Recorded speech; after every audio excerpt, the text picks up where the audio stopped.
Guys, ang pinos paan 8 days. Ha?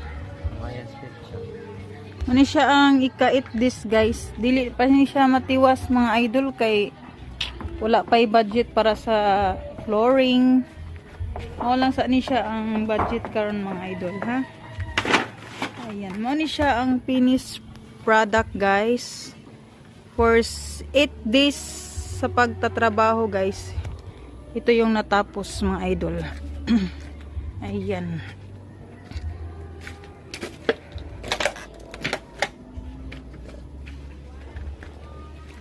this build a house guys, simple house. Ayan, dito lang muna tayo mga idol kasi wala pang budget guys.